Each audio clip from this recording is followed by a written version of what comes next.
When I asked viewers to vote on my next video, Barbarian Kings came in second out of three choices, and I am going to do what I'm calling like a sort of talk through about the game here.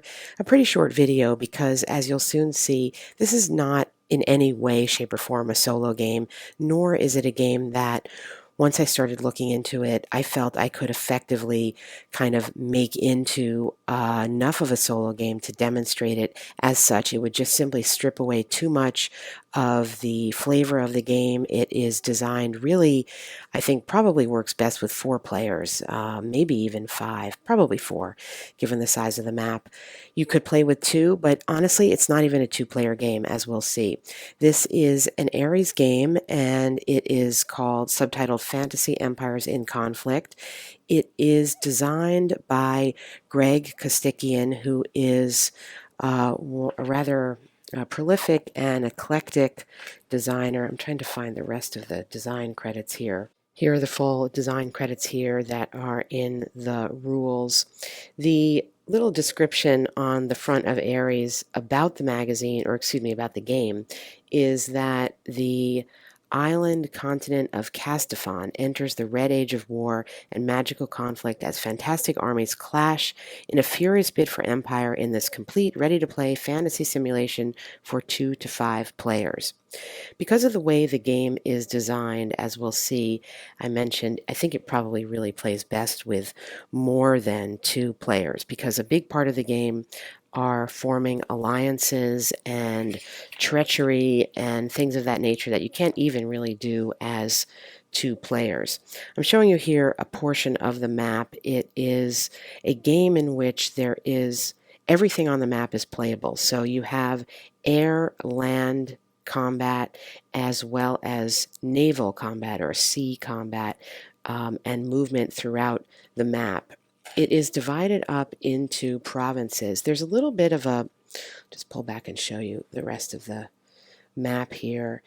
It has a little bit of that feel of Small World, if you're familiar with that game, where you are having competing kingdoms in this very small land, trying to get as much area and taxable property as possible, represented by these numbers here, to win the game and basically edge out neighbors.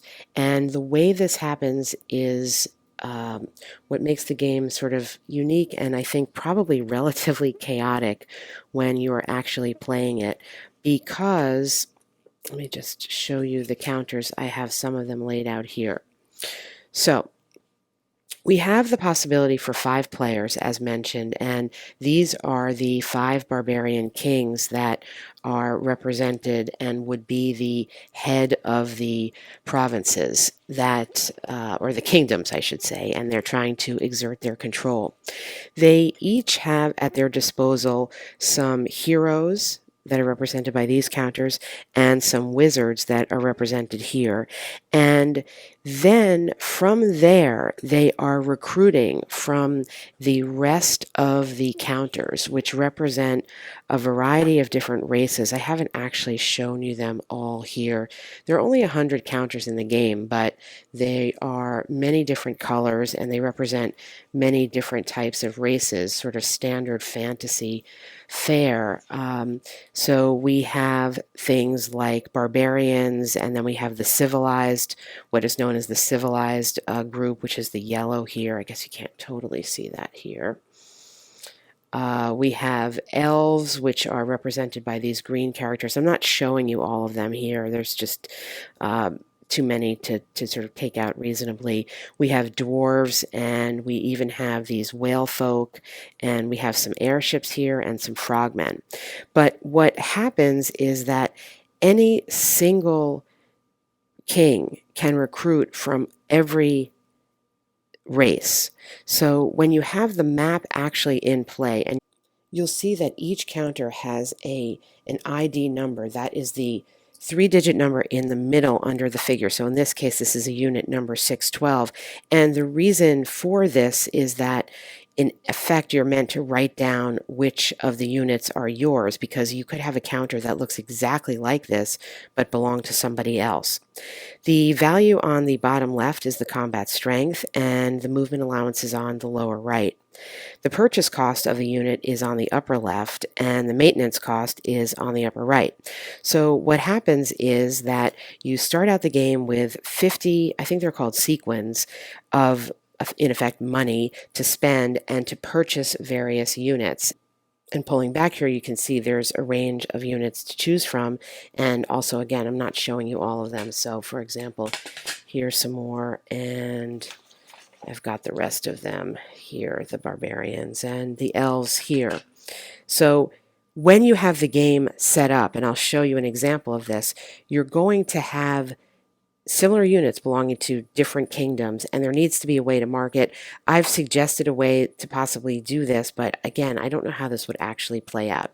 In terms of the basic sequence of play, as the game begins, the first player, through a die roll, you determine the order of the players, and the first player is meant to choose a province and situate their king in that province, and then going around until everybody has chosen a province. The next thing that happens is that each player will purchase units based on their starting amount of 50 sequins. So throughout the game, you need to keep track of, and this is not provided in the game, you'd have to set it up yourself, a basic accounting of what you have spent and what you are earning via those taxation numbers that we see here on the map that come at the end of each turn. And the rules happily suggest that standard bookkeeping practices are recommended. So you are meant to keep track of these things. The first thing that you'll do is assign your kings up to 3 different military or magical abilities. So you have the option of giving different variable powers to the various kings. There are tactical skills and abilities that let you have a benefit in movement and combat, and then there are magical abilities, some of which let you control other players' movement, and some of which let you rise or raise your dead units at the end of a turn, and some of which make it seem as if you have units in places that you don't. So there is an element of secrecy immediately in the game in terms of choosing what your abilities are going to be. And once you've purchased your units, you will be placing them through the game, and then when everybody is set up, the game begins. And at the beginning of the game, I mentioned part of this game is really the interaction among the various players in the game, because the early phases are to try to form alliances, create alliances, break alliances among the players, and this is why I think it actually plays best with 4. There's some weather effects that happen, sort of randomized weather that can happen through spells that people cast that can cause various areas of the map to become essentially immobile or out of play for a game. And then there's the finance phase, where you receive a number of sequins or money equal to the taxation value of all of your provinces, and these are indicated here on the map. And then, of course, you need to pay for the units that you have in play. So I mentioned, if I can come in, clearly and show you here, but this value over here is the taxation value. So to keep this archer in play, it costs you 5 to purchase, but to keep it in play turn to turn, you have to pay 2 for it. So that happens at the beginning of the turn, and if you can't pay for something, or you decide you don't want to pay for it, you can disband that unit, and then if you have any leftover money, you can purchase new units. Then you have the first magic phase, and there are different types of magic in the game, and these magic types are deployed at different parts of the game. The first magic phase is where you can attempt to kill heroes and wizards, and I'm showing you here a king and a wizard and This is what a hero looks like. There are certain magic spells that you might have that would allow you to plot the death of various units. And so you would basically deploy those units, and that would be part of the phase of the game. The next part of this phase is to form alliances with other units in the game that can be done also through spell casting. Then you are, in essence, doing what is more familiar perhaps to um, combat games, which is you're moving, although in the case of this game, there is a mechanism whereby you are meant to secretly plot out your movement as to where you are going to go and then execute the movement. And the reason for this is because there are spells that can be cast that provide for basically illusory or fake units to be in certain places, and some of them are real. And so the point of plotting out your movement is to go somewhere and not necessarily know whether where you are going is, or you could be ambushed, let's say, surprised by something that's there that you didn't know about.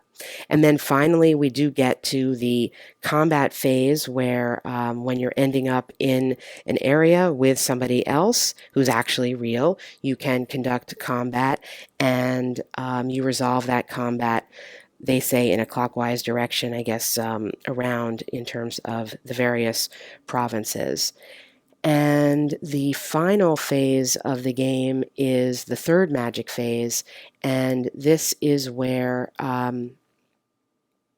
you can, if you have this magic that is necromancy, which will allow you to raise some of your units from the dead, you can deploy that at that point and sort of basically resurrect some of your units that have been killed.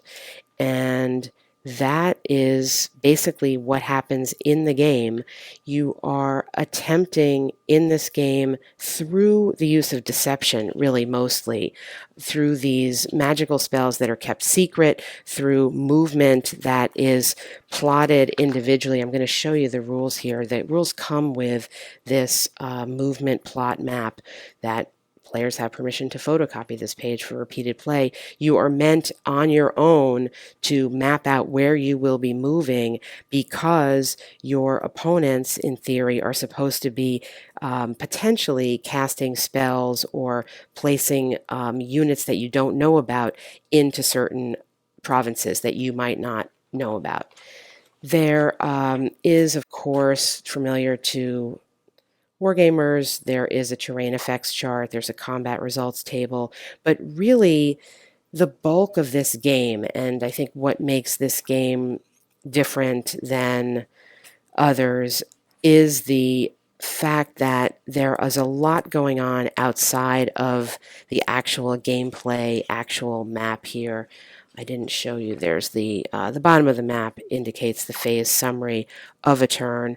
That the alliances, the attempts to break alliances that happen at the beginning, a lot of it is like diplomacy. You know, you're just working with the other players or working against the other players to try to come up with blocks against yet other players and ways to extend your territory, ways to utilize various forms of magic that you have, whether it is tactical or illusory or mind control, taking over units of other players.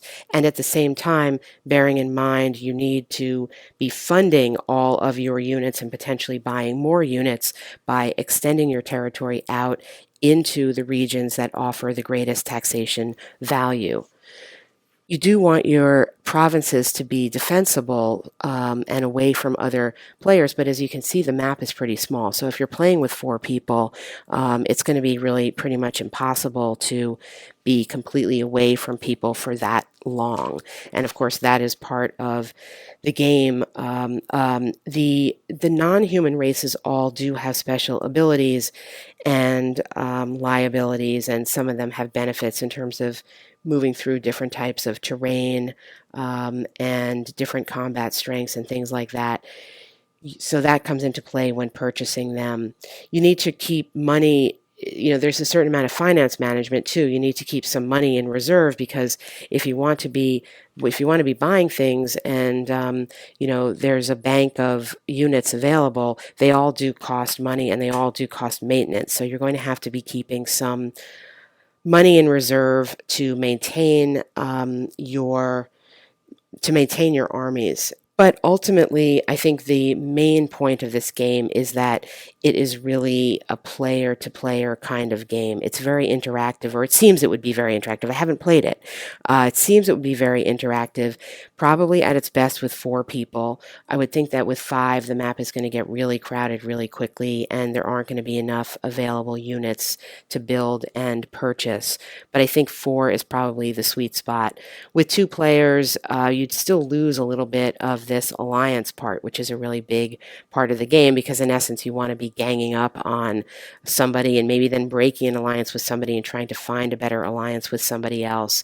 So it's a unique game in that regard. It's definitely not soloable, and I did the best I could with just describing it a little bit to you. I think if you have a gaming group that is interested in wargame mechanics, and there aren't too many fantasy-based wargame mechanic type of games, this is one I would say that if you were playing with people that you know well and have a sense of how they play, it would be worth seeking out, and it could be some light fun. There is going to be a little bit of maneuvering around the board, because you're going to be having units that are all set up that look like other units, but they belong to different people. What I tried to do when I set it up was to use little cubes and put colored cubes so that one king's cubes would all be blue and their units would be sitting on blue cubes, and ones would be red and sitting on all red cubes. But that quickly also became difficult. I wasn't even playing. I was just trying to set it up and purchase units as if I was playing. It became really crowded and hard to move around. So I'm not sure that is the best solution. That was the only solution I came up with, short of actually writing down the numbers of these units, but that would get pretty cumbersome too, to have to be referring back to, hey, is that my, is 234 mine or 237 mine? I think that would be a little cumbersome, in addition to the basic bookkeeping that you have to do to play this game. But it certainly is unique. Barbarian Kings, it was an Ares magazine game, and it was definitely not something that I was able to play anyway as intended, but I'd like to hope that I gave you a little bit of a view of the game to see whether it's something that would be a fit for you. Thanks for watching.